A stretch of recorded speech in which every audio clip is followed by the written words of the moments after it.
Good morning, students. Today we will start the next topic, that is the structure of tRNA. We have already discussed that there are three types of RNAs: mRNA, rRNA, and tRNA. We have studied about all of these RNAs in detail in our previous lectures. So today we will study the detailed structure of tRNA, and tRNA, it is also called as the adapter molecule.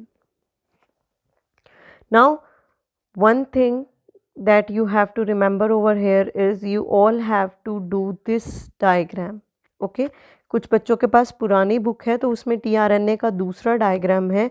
अब जो हमारे पास latest book है उसके अंदर tRNA का जो diagram है that is of this shape, so you have to learn this tRNA diagram.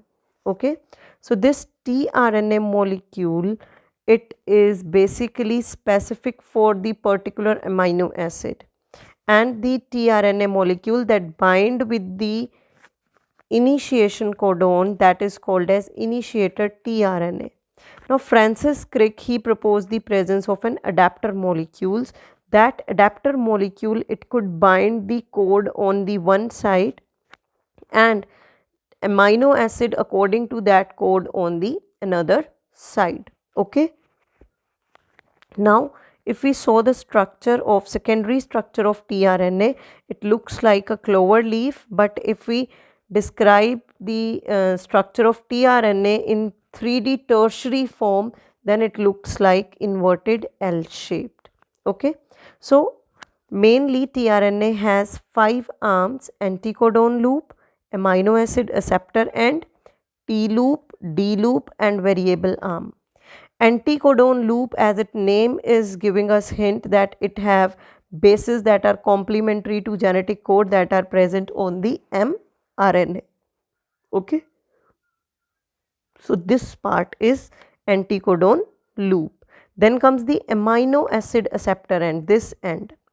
This will bind with the amino acid according to the codon. Then comes the T loop. T loop, it binds to the ribosome, and D loop, it binds with the amino acyl synthetase enzyme. जब आप activation part पढ़ोगे, initiation पढ़ोगे translation की, तो वहाँ पर हम इस एंजाइम का रोल स्टडी करेंगे. And last one is the variable arm which is keeping on change, जिसका अभी हमें फंक्शन भी प्रॉपरली क्लियर नहीं है. Now that was the structure of tRNA. सो आपके पास शॉर्ट नोट आ जाता है tRNA के ऊपर, तो आपको ये पूरा एक्सप्लेन करना है स्ट्रक्चर जितना मैंने आपको किया है. So now let's move on to the next topic, that is again very important topic, translation, or it is commonly called as process of protein synthesis. If we remember the central dogma, in central dogma DNA firstly it gets replicate and then it codes message to mRNA, and further mRNA codes its message to form the polypeptide chain.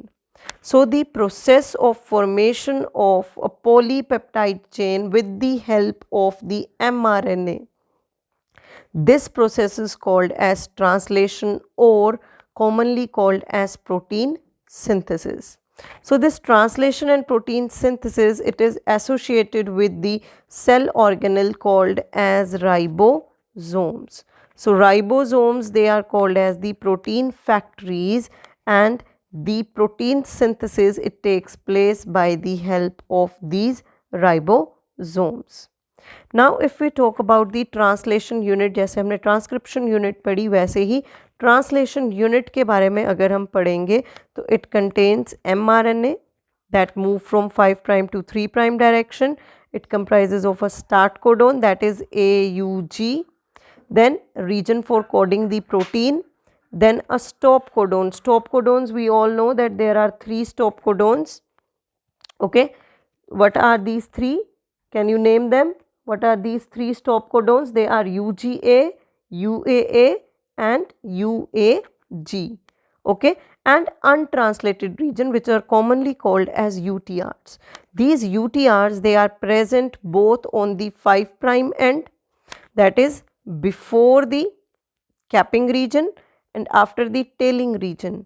वहाँ पर ये 3 and और 5' and दोनों पे present होते हैं, ठीक है, यानी इनिशिएटिंग कोडोन से पहले और स्टॉप कोडोन के बाद।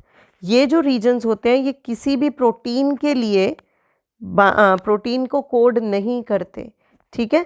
सो they are not coding for any protein but they are useful for the efficient translation process. इनका होना बहुत ज़रूरी है बिकॉज ये ट्रांसलेशन को प्रॉपरली होने में हेल्प करते हैं। Clear? Now translation it is further divided into 3 parts, initiation, elongation and termination. So firstly we will talk about the initiation process. Initiation means starting of translation. In prokaryotes, the initiation, it requires the ribosomes, as I have already discussed with you that ribosomes, they are generally known as the protein factories. So they are responsible for the formation of the proteins, and these ribosomes, they are present in the 2 subunits, large सब unit and small सब unit. तो prokaryotic जो हमारा ribosome है that is 70S, 50 and 30। Clear? So the mRNA is required, initiation tRNA is required, जो initiation code के साथ bind करेगा वो स्पेशलाइज tRNA को हम इनिशिएशन tRNA बोल देते हैं। And along with that there are 3 initiation factors which will help in the process of initiation. तो इनिशिएशन में सबसे पहले होता है एक्टिवेशन ऑफ एमाइनो एसिड। अब एमाइनो एसिड एक्टिवेटेड होता है by binding it with the amino acyl tRNA synthetase enzyme. ये एंजाइम एटीपी की प्रेजेंस में क्या करती है, एमाइनो एसिड के साथ बाइंड करती है और उसको एक्टिवेट कराती है, उसको चार्ज कराती है। Clear? So amino acid whenever in the presence of ATP it comes in the influence of enzyme amino acyl tRNA synthetase, it will form an enzyme complex. Okay, now then transfer of amino acid to tRNA. अब amino acid tRNA के साथ bind करेगा, so ये जो enzyme complex बना है ये tRNA के साथ bind कर कर amino acid tRNA AMP enzyme complex बनाएगी और इसमें से enzyme अलग हो जाएगी because now amino acid has been binded with the tRNA. Clear? Then comes the next one. जो initiation में ही जो हमारा कैप रीजन होगा वो सबसे पहले स्मॉल यूनिट के साथ, कैप रीजन किसका, mRNA का, वो सबसे पहले बाइंड करेगा राइबोसोम की स्मॉल यूनिट के साथ। ठीक है, अब राइबोसोम की जो लार्जर यूनिट है उसमें हमारे पास 2 साइट्स हैं, एक होती है ए साइट, एक होती है पी साइट। क्लियर? ए साइट में कोई भी अमाइनो एसिड अंदर एंटर करेगा, पी साइट में उसके बीच में अगर अमाइनो एसिड्स आ गए हैं बहुत सारे तो इन अमाइनो एसिड्स के बीच में पेप्टाइड बॉन्ड बनेगा पी साइट में। जो स्मॉलर सब यूनिट है वो सबसे पहले इनिशिएटर mRNA के साथ बाइंड करती है and then to the larger subunit. यानी राइबोसोम का कौन सा पार्ट है जो mRNA के साथ बाइंड करता है, that is the smaller unit. Okay, then उसके बाद इनिशिएशन के लिए इनिशिएटर tRNA आकर सबसे पहले बाइंड होता है mRNA के कोडोन AUG के साथ। जो tRNA सबसे पहले आकर इस कोडोन के साथ अपना अमाइनो एसिड बनता है, इसका अमाइनो एसिड क्या बनेगा, methionine. AUG will code for methionine, AUG will always code for methionine. Clear? तो ये मीथियोनिन के साथ जाकर अटैच हो जाएगा। Then comes the process of elongation, यानी एक्चुअल में जो प्रोटीन की चेन बन रही है वो किस स्टेप में बनेगी, इलोंगेशन में।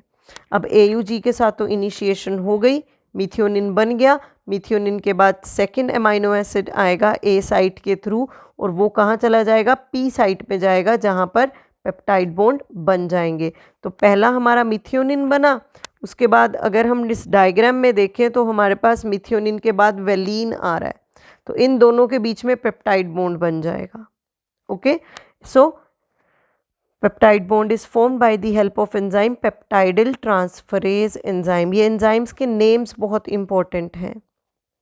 Now one by one as the ribosome it slides from one codon to another codon, और वो mRNA के ऊपर से धीरे धीरे चलता है 5 प्राइम टू 3 प्राइम डायरेक्शन में।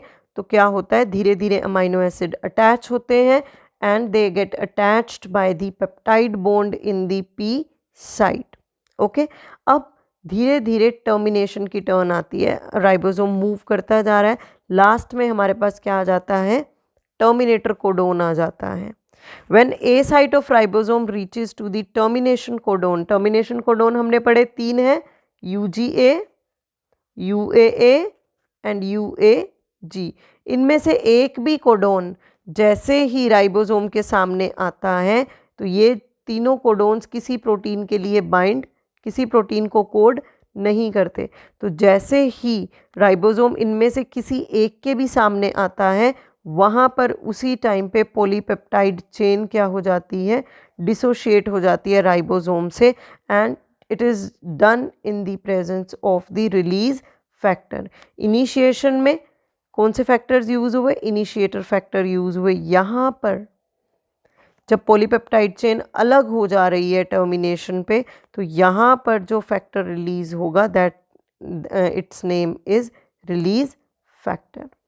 Okay, so that was all about the process of translation. I hope आपको समझ में आया है। अब आपने क्या करना है, आप अपनी बुक से ये टॉपिक रीड करोगे। Thank you.